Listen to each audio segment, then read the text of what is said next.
Welcome back to our channel that is P Chemistry.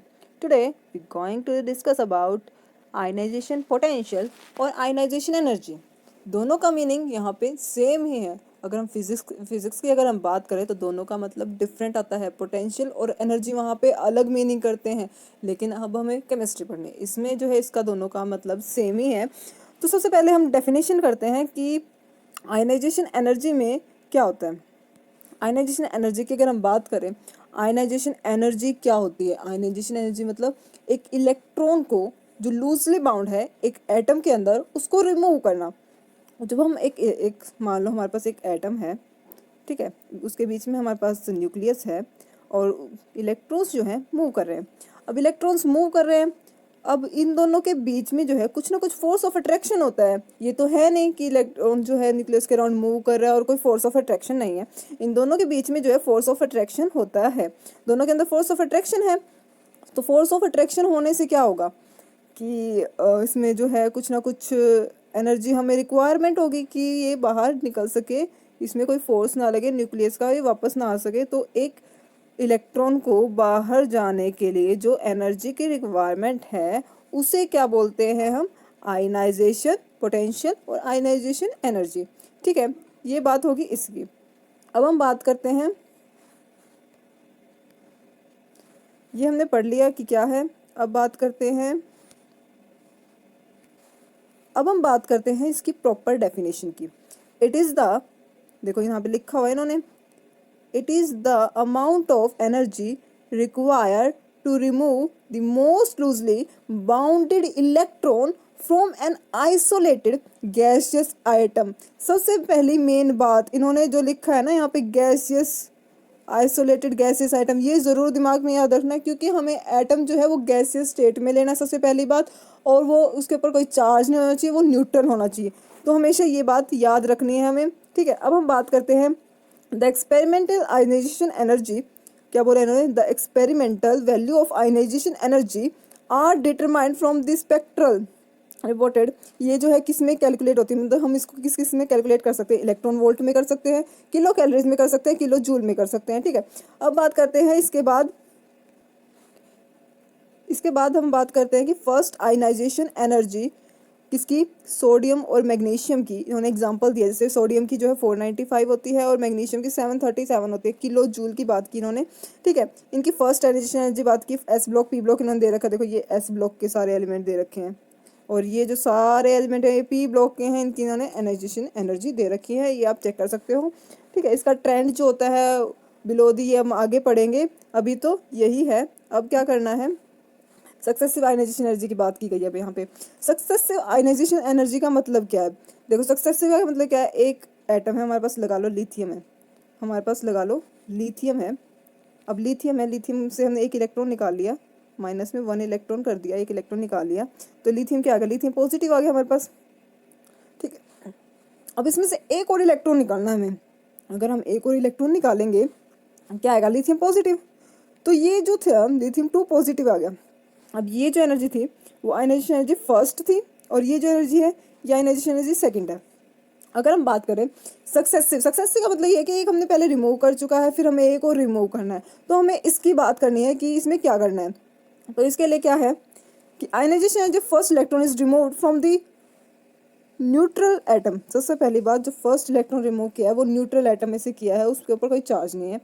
तो वो जो है वो उसकी एनर्जी कम होगी as compare to second ionization energy, क्योंकि सेकेंड वाले के पास हमारे पास पॉजिटिव चार्ज आ जाता है और पॉजिटिव चार्ज होने की वजह से पॉजिटिव चार्ज और नेगेटिव चार्ज का जो रेशियो है वो इंक्रीज हो जाता है. मतलब पॉजिटिव न्यूक्लियस जो होता है मोर डोमिनेटिंग हो जाता है और वो जो इलेक्ट्रॉन्स को है वो क्लोजली, मतलब मोर फोर्स ऑफ अट्रैक्शन से बाउंड करके रखता है और हमें ज़्यादा एनर्जी रिक्वायर होगी to remove the electrons from the atom.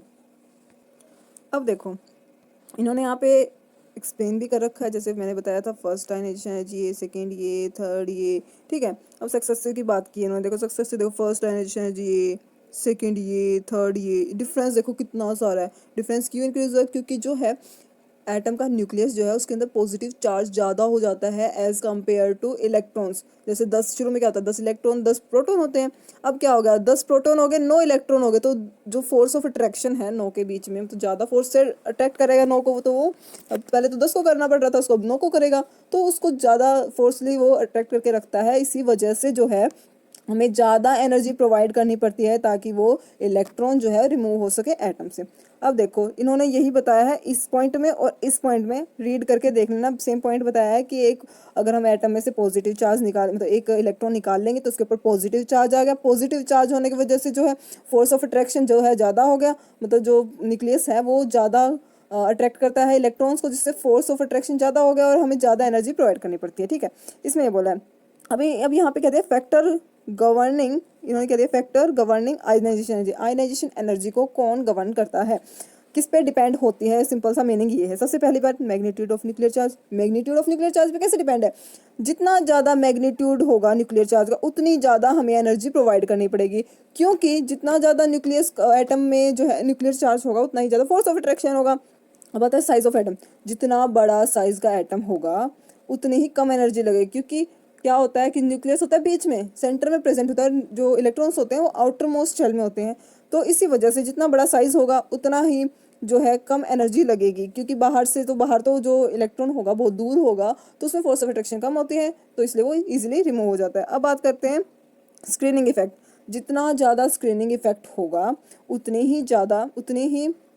Screening effect जितना ज़्यादा होगा उतनी ही कम हमें एनर्जी प्रोवाइड करनी पड़ेगी, क्योंकि स्क्रीनिंग इफेक्ट क्या होता है, जो अंदर वाला इलेक्ट्रॉन है वो बाहर वाले इलेक्ट्रॉन को प्रोटेक्ट कर देता है कि वो अट्रैक्शन हो उसमें न्यूक्लियस में और इलेक्ट्रॉन में, तो इसी वजह से जो है वो हम इजीली रिमूव कर सकते हैं। पेनिट्रेशन इफेक्ट भी शील्डिंग इफेक्ट में आता है, स्क्रीनिंग इफेक्ट जिसको हम बोलते हैं। इसमें क्या होता है, अगर शील्डिंग इफेक्ट पुअर होता है, या हम बोल सकते हैं स्क्रीनिंग इफेक्ट अगर पुअर होता है, तो जो इलेक्ट्रॉन्स है वो टुवर्ड्स द न्यूक्लियस जो है अट्रैक्ट होंगे, ज़्यादा होंगे, इसलिए एटम का साइज डिक्रीज हो जाता है, और साइज डिक्रीज होगा तो हमें पता है आयनाइजेशन एनर्जी ज़्यादा होगी। इलेक्ट्रॉनिक अरेंजमेंट पे भी डिपेंड होता है। अब जो मैंने एक्सप्लेन किया है इसमें वो आपको आगे मिलेगा। देखो जो मैंने एक्सप्लेन किया है मैग्नीट्यूड में मिलेगा आपको, मैग्नीट्यूड में बताया जाएगा size of atom, screening effect, penetration effect, electronic effect. Electronic effect थोड़ा सा समझाने का था इसलिए मैं अभी यहाँ पे आई हूँ। तो अब देखो इलेक्ट्रॉनिक इफेक्ट क्या है, एक हमारे पास है लिथियम एटम और एक हमारे पास है सोडियम। एग्जांपल लेते हैं हम, एक हमारे पास है, यहाँ पे लिखती हूँ मैं, एक है लिथियम एटम और एक है हमारे पास हीलियम एटम लगा लो। ठीक है, हमें पता है इसकी क्या कॉन्फ़िगरेशन होती है, 1s2 2s1, यही होती है। इसकी क्या होती है 1s2।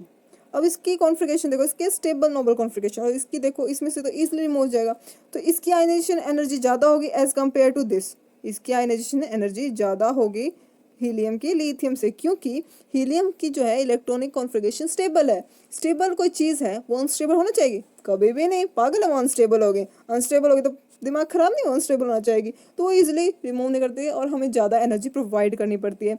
इलेक्ट्रॉनिक अरेंजमेंट में यही एक्सप्लेन है कि अगर नोबल कॉन्फ़िगरेशन है, या फिर नोबल कॉन्फ़िगरेशन कौन से होते हैं, एक तो फुल्ली फिल्ड होते हैं, एक होती है हाफ फिल्ड।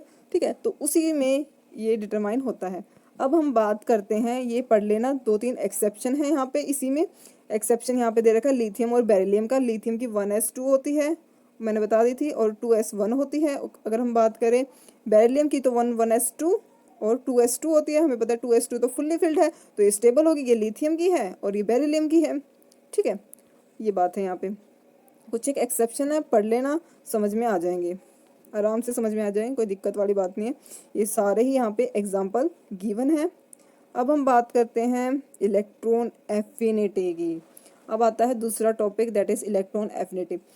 आयनाइजेशन एनर्जी में तो हम रिमूव करते थे। एक और बात नोटिस करने की है कि जो आयनाइजेशन एनर्जी होती है वो हमेशा पॉजिटिव होती है। ये चीज़ जो होती है पॉजिटिव होती है हमेशा। ठीक है, क्योंकि हमें एनर्जी गिवन, हमें देनी पड़ती है एनर्जी। ठीक है, पॉजिटिव होती है एनर्जी। अब हम बात करते हैं इलेक्ट्रॉन एफिनिटी की। सबसे पहली बात, इलेक्ट्रॉन एफिनिटी होती क्या है। इलेक्ट्रॉन एफिनिटी जो होती है वो होती है energy require to remove to give an extra electron to a gases atom. ठीक है। उसमें तो हमने दिया था लिया था एक इलेक्ट्रॉन, इसमें हम देंगे एक इलेक्ट्रॉन, मतलब उसमें हमने पॉजिटिवली चार्ज बनाया था। आयनाइजेशन एनर्जी में हमने क्या किया था, एक एटम को, न्यूट्रल एटम को पॉजिटिव बना दिया था। इलेक्ट्रॉन एफिनिटी में हम जो है एटम को नेगेटिवली चार्ज्ड बनाएंगे, नेगेटिवली चार्ज्ड बनाएंगे, ठीक है। अब क्या होता है, इसकी हम प्रॉपर डेफिनेशन में पढ़ते हैं। The amount of energy released, याद रखना रिलीज्ड वहाँ पे दी जाती है, यहाँ से निकलती है। Released when a neutral atom in A gaseous state acquire N extra electron from A negatively charged ion, वो एक एक्स्ट्रा इलेक्ट्रॉन लेगा और नेगेटिवली चार्ज्ड हो जाएगा, उससे बोलते हैं इलेक्ट्रॉन एफिनिटी, ठीक है। अब हम बात करते हैं, इन्होंने ये एग्जाम्पल दे दिया। अब बात करते हैं एक्स्ट्रा इलेक्ट्रॉन, उसकी टाइटनेस पे डिपेंड कर, न्यूक्लियस पे मेनली डिपेंड करता है, फैक्टर्स अफेक्टिंग पे आ जाते हैं। ये तो बता रखा है कि एनायन बन जाएगा, तो सबको ही पता है कि एक एटम जो है इलेक्ट्रॉन गेन करेगा तो वो हमें पता है कि नेगेटिव बन जाएगा। लेकिन इसमें जो है एनर्जी रिलीज लिखा है ना, एनर्जी एब्जॉर्ब भी हो सकती है और रिलीज भी हो सकती है। ये हम आगे बताएंगे कैसे, क्यों हम बोल सकते हैं कि पॉजिटिव वैल्यू भी हो सकती है, आगे बताएंगे, अच्छे से एक्सप्लेन करेंगे, फैक्टर्स अफेक्टिंग में आएगा ये। न्यूक्लियर चार्ज की अगर हम बात करें, जितना ज़्यादा न्यूक्लियर चार्ज उतनी ज़्यादा एफिनिटी, मतलब डायरेक्टली प्रोपोर्शनल है इसमें। न्यूक्लियर चार्ज जो है वो इलेक्ट्रॉन एफिनिटी की डायरेक्टली प्रोपोर्शनल है। जितना ज़्यादा न्यूक्लियर चार्ज उतनी ज़्यादा एटम की एफिनिटी, सिंपल सी बात। अब बात करते हैं आगे एटॉमिक साइज पे। जितना बड़ा साइज उतनी कम एफिनिटी। जितना बड़ा साइज एटॉमिक साइज की अगर हम बात करें तो इनवर्सली प्रोपोर्शनल है इलेक्ट्रॉन एफिनिटी के, क्योंकि बड़ा साइज होगा तो जो न्यूक्लियस बीच में छोटा सा होता है ना, वो इलेक्ट्रॉन्स को अट्रैक्ट जो है वो नहीं कर पाएगा, इसलिए जो है इसकी एटॉमिक साइज जो है वो भी मायने रखता है इसमें, ठीक है। अब बात करते हैं इलेक्ट्रॉनिक कॉन्फ़िगरेशन की। मैंने बोला था ना कि पॉजिटिव भी हो सकती है और नेगेटिव भी। अब यहाँ से समझ में आएगा पॉजिटिव नेगेटिव का क्या चक्कर है। एग्जाम्पल मैं वही लूँगी, हीलियम और लिथियम का, ठीक है। क्यों लिया ये आगे पता चलेगा। हीलियम की 1s2, लिथियम की 1s2 और 2s1। अब हमें एक ऐड करना है, ऐड करेंगे तो क्या होगा, इसकी जो स्टेबल कॉन्फ़िगरेशन है वो अनस्टेबल हो जाएगी, क्योंकि क्या आ गया 1s2 2s1 आ गया, ठीक है। इसकी वजह से इसकी जो वैल्यू होती है पॉजिटिव होती है, हमें एनर्जी प्रोवाइड करनी पड़ती है, हम एनर्जी देंगे तभी ये लेगा, वरना ये नहीं लेगा। लेकिन इस केस में क्या है, अगर ये ले लेगा एक इलेक्ट्रॉन तो ये स्टेबल कॉन्फ़िगरेशन में आ जाएगा, 2s2 हो जाएगा, तो ये ईजिली ले लेगा और एनर्जी रिलीज कर देगा, ठीक है। आगे बात समझे। पॉजिटिव नेगेटिव देखो यहाँ पे दे रखा है इन्होंने, ये नेगेटिव वैल्यू हीलियम की, यहाँ पे इन्होंने नेगेटिव वैल्यू दे रखी, लिथियम की हीलियम की पॉजिटिव वैल्यू दे रखी है, लिथियम की नेगेटिव वैल्यू दे रखी है। ये इसलिए होती है पॉजिटिव नेगेटिव का चक्कर, ठीक है। इसमें हम एक्सेप्शन केस भी पढ़ेंगे। देखो एक्सेप्शन जो है बहुत इंपॉर्टेंट है, तो एक्सेप्शन आपको याद रखने पड़ेंगे। अब इन्होंने पहले डाउन द ग्रुप की बात की है कि अगर हम डाउन द ग्रुप जाएंगे तो क्या होता है, एटॉमिक साइज इंक्रीज होता है, एटॉमिक साइज इंक्रीज होगा तो इलेक्ट्रॉनिक एफिनिटी डिक्रीज होगी, ठीक है। तो डाउन द ग्रुप जो है इलेक्ट्रॉनिक एफिनिटी डिक्रीज होती है, ठीक है। अब बात करेंगे along the across a period.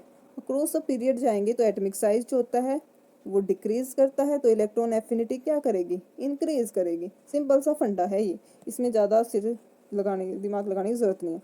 अब आते हैं एक्सेप्शन की बात। एक्सेप्शन की बात करेंगे, एक्सेप्शन ज़रूरी है। सबसे पहला जो है फ्लोरीन की जो है कम होती है क्लोरीन से एफिनिटी।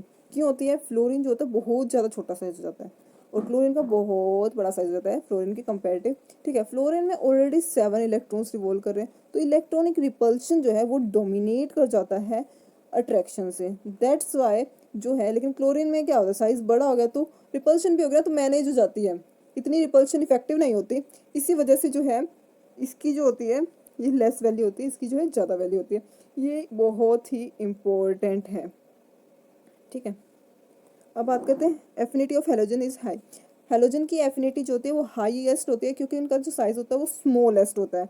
साइज, ये जो यहाँ पे फैक्टर आएगा वो साइज का फैक्टर आएगा, ठीक है। अब बात करते हैं नोबल गैस की ज़ीरो होते हैं, क्योंकि मैंने बताया था नोबल गैस जो होते हैं, नोबल एलिमेंट्स जो होते हैं वो जो होते हैं स्टेबल कॉन्फ़िगरेशन होती है। यहाँ पे स्टेबल कॉन्फ़िगरेशन का फैक्टर आएगा, स्टेबल कॉन्फ़िगरेशन हुई तो वो जो है वो इलेक्ट्रॉन्स लेना नहीं चाहेंगे, अनस्टेबल नहीं होना चाहेंगे। अनस्टेबल कोई भी नहीं होना चाहता, सिंपल सी बात दिमाग में याद रखना, कोई भी अनस्टेबल क्यों होना चाहेगा जब वो स्टेबल है, मजे